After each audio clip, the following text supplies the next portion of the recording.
Hello दोस्तों, welcome back to YouTube channel RD classes. दोस्तों यहाँ पर बात करेंगे आपके यूपी टेट 2020-21 का सेशन जो आपका फरवरी में होने वाला है, उसके लिए सिलेबस क्या होगा। जी हाँ दोस्तों, ये जो आप सिलेबस देख रहे हैं इसमें मेन पॉइंट हम यहाँ पे डिस्कस करेंगे। बाकी का ये जो सिलेबस है वो हम आपको टेलीग्राम ग्रुप, जिसकी लिंक आपको कमेंट में और डिस्क्रिप्शन बॉक्स दोनों जगह मिल जाएगी। उसके अलावा आपको अगर टेलीग्राम यूज नहीं करते हैं तो आप इस नंबर पे व्हाट्सएप भी कर सकते हैं और व्हाट्सएप के द्वारा भी आप इसे प्राप्त कर सकते हैं। व्हाट्सएप के द्वारा आपको ये पीडीएफ भेज दी जाएगी। तो सबसे इंपॉर्टेंट क्या है, कल भी मैंने एक वीडियो डाला था, उस पर मैंने बताया तो काफी बच्चों के पॉजिटिव कमेंट आए थे कि वो जानना चाहते हैं कि सर सिलेबस क्या है। तो नए बच्चे होते हैं तो उसमें सिलेबस आज हम यहाँ पे बता रहे हैं आपको। इसके बाद ये सिलेबस आप देख लें, ध्यान से देखें, फिर अगले में हम आपको बताएंगे कि इसमें से क्या पढ़ना है और क्या नहीं पढ़ना है। ठीक है। और इससे पहले हमने एक बात और की थी आपसे कि जो हमारा स्कोर रहा है, कई बच्चे डाउट में हों कि नहीं आपने टेट नहीं किया है, तो हमने ये चीजें बहुत ही स्पेशली आपके लिए लिख रखी है। देखिए यहाँ पर जी हमारा है टेट 2018 में हमने दिया हुआ था और 2018 में हमारा फर्स्ट अटेम्प्ट था और फर्स्ट अटेम्प्ट में हमारे जो स्कोर था 122 122 आप देख सकते हैं आया था। ठीक है। उसके बाद जरूरत नहीं पड़ी, हमारा 69,000 में हो गया। ठीक है। चलिए तो आ जाइए बात करते हैं आपके सिलेबस की। सिलेबस में आपने देखा आपके 5 पोर्शन करने हैं। 5 पोर्शन में प्रत्येक पोर्शन 30 क्वेश्चन रखता है, तो इस हिसाब से आपके 150 क्वेश्चन 150 नंबर के हो गए। ठीक है।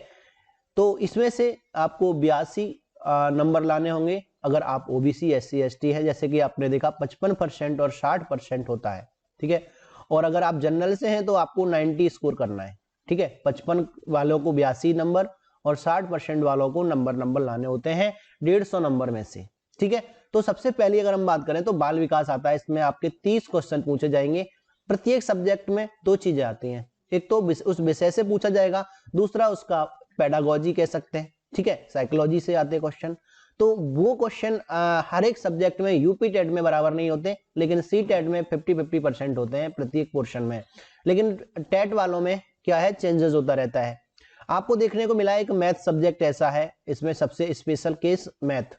इसमें से आपको एक भी क्वेश्चन कभी कभी पेडागोजी का नहीं देखने को मिलता है, कभी 1 या 2 मिलते हैं। कभी भी ऐसा नहीं हुआ कि 15 क्वेश्चन या 10 क्वेश्चन मिले हों पेडागोजी के। तो मैथ में आपको स्पेशली पेडागोजी मैथ की ज्यादा फोकस नहीं करनी है। अब आपको लग रहा होगा कि पेडागोजी की मना कर रहे हैं। दोस्तों आपको बता दूं, स्पेशल चीज यही है यहाँ पे कि आपको वही पढ़ना है जो पूछा जाता है। आप प्रीवियस ईयर पेपर उठा के देख लेना, पेडागोजी मैथ में कितनी पूछी गई है। 1 या 2 क्वेश्चन के लिए आप पूरी पेडागोजी पढ़ेंगे, इससे अच्छा है किसी और सब्जेक्ट पे टाइम दें जिससे कि आप उसको और अच्छा कर सकें। तो बाल विकास में हमने देखा क्या क्या पूछा जाएगा। बाल विकास पूछा जाएगा और उसकी शिक्षण विधियां पूछी जाएंगी। शिक्षण विधियां जो आ जाती है वो पेडागोजी का पार्ट होता है और बाल विकास आपका विषय है। तो इसमें देखिए हम सारे टॉपिक तो नहीं पढ़ेंगे, आप इंपॉर्टेंट देख लो। ये बाल विकास में है और ये सीखने का अर्थ और सिद्धांत, ये आपकी पेडागोजी का पार्ट होता है। और ये शिक्षण एवं शिक्षण विधियां, ये भी आपका पेडागोजी का पार्ट होता है। ठीक है। तो ये आप बाल के विकास में है। और एक अगला आ जाता है आपका समावेशी शिक्षा और निर्देशन एवं परामर्श, ये सारा। तो बाल विकास में अगर हम बात करें तो 50% या उससे थोड़ा बहुत ज्यादा और कम भी हो जाता है पेडागोजी। तो बाल विकास की पेडागोजी बहुत ही इंपॉर्टेंट है यहाँ पे। देखिए दूसरा देखिए ये होता है अधिगम और अध्यापन। अधिगम अध्यापन का मतलब है सीखना और सिखाना। बालक को कैसे सिखाएंगे और हम कैसे अपनी त्रुटियों को दूर करेंगे जिससे कि बालक त्रुटि ना करे। तो ये चीज आपने देखी, ये तो आपको पढ़ना है आपको बाल विकास में। दूसरा जाता है आपका हिंदी भाषा। हिंदी अनिवार्य है। तो हिंदी जब अनिवार्य है हमारी, तो हिंदी में हमें क्या करना है, 30 प्रश्न आएंगे। देखो इसमें लिखा है और क्या क्या आएगा ये भी आप पढ़ सकते हैं। यहाँ पे हिंदी में क्या क्या आता है। ठीक है। क्या पढ़ना है क्या नहीं पढ़ना है ये हम बाद में बात करेंगे, आप यहाँ से देख सकते हैं। ठीक है। ये सारा हिंदी का है। अब भाषा विकास का अध्ययन मतलब ये से कह सकते हैं दूसरा पार्ट हो गया इसका, साइकोलॉजी का। हिंदी में पेडागोजी कैसे पूछी जाएगी तो ये आप पढ़ सकते हैं। अब भाषा सेकंड में आपकी 2 भाषा, फर्स्ट में हिंदी ही रहेगी, सबके लिए कंपलसरी है। भाषा सेकंड में या 3 हो जाती है। यहाँ पे या तो आप इंग्लिश ले सकते हैं, या फिर आप उर्दू ले सकते हैं, या फिर आप संस्कृत ले सकते हैं। ठीक है। तो यहाँ जो आपको सुटेबल लगे, अगर आपका शब्द कुछ कॉमन है, मतलब समझ में नहीं आ रहा कि हिंदी में ज्यादा बेस्ट रहेगा या संस्कृत में ज्यादा बेस्ट, संस्कृत में ज्यादा बेस्ट रहेगा या इंग्लिश में ज्यादा बेस्ट रहेगा, वो जानने के लिए आप हमें कमेंट करिएगा, तो हम उसके पॉजिटिव और नेगेटिव इफेक्ट की बात करेंगे। ठीक है। तो ये देखिए इंग्लिश में unseen passage, the sentence, subject, predicate वगैरह पूछे जाते हैं। Part of speech, kind of noun, adverb, adjective, सब कुछ पूछा जाता है। ठीक है। ग्रामर आता है स्पेशली सबसे ज्यादा। और ये यहाँ उर्दू क्या है सिलेबस, आप देख सकते हैं उर्दू वाले। ठीक है। बाकी का अगर हम संस्कृत की बात करें तो यहाँ संस्कृत में भी पूछा जाता है अपने तनिच्छित संज्ञाएं, अकारांत और आपके जो अकारांत स्त्रीलिंग पुल्लिंग नपुंसकलिंग सारे पूछे जाते हैं। ठीक है, तो यहाँ पर आपने देखा संस्कृत का सिलेबस है ये। इसमें देखिए संस्कृत प्लस में भाषा विकास का अध्यापन भी होता है, यहाँ भी पेडागोजी आपकी पूछी जाएगी। इसके बाद आ जाता है गणित। देखिए गणित में पेडागोजी जरूर दी जाएगी, लेकिन विषय वस्तु में सबसे ज्यादा इंपॉर्टेंट आपका ये पार्ट रहता है। तो यहां से आपको क्या है, ज्यादा लेवल हाई मत ले जाना अपना, क्योंकि बहुत बार बच्चे एक ही टॉपिक का बहुत हाई लेवल पढ़ लेते हैं, बाकी का टॉपिक छोड़ देते हैं, तो सिंपल क्वेश्चन आते हैं। इतना टफ कभी पेपर नहीं आया अभी तक, क्योंकि आपको क्लास 1 से 5 पढ़ाना है, ये 1 से 5 तक की क्लास का सिलेबस था। तो आप समझ सकते हैं कि आपका लेवल कितना हाई पूछा जाएगा।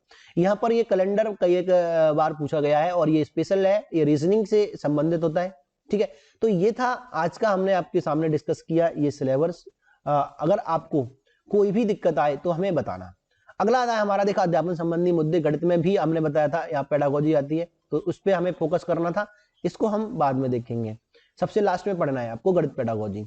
पर्यावरण अध्ययन में आपने देखा क्या पूछा जाएगा, विज्ञान, इतिहास, भूगोल, नागरिक शास्त्र, पर्यावरण, और इसकी विषय वस्तु क्या रहेगी, परिवार, भोजन, आस पड़ोस, पेड़ पौधे और जंतु, ये सारा पूछा जाएगा आपके इस पर्यावरण में।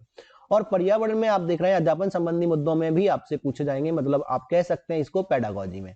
तो आपको क्या करना है, ग्रुप ज्वाइन कर लेना, जिसका हमने लिंक दिया हुआ है कमेंट और कमेंट में और डिस्क्रिप्शन में। लिंक अगर आप ज्वाइन कर लेंगे तो आपको एक अच्छे तरीके से तैयारी करने का अवसर प्रदान किया जाएगा इस चैनल के माध्यम से। चलिए, तो अब मिलते हैं आपके साथ नेक्स्ट अपडेट के साथ नेक्स्ट वीडियो में।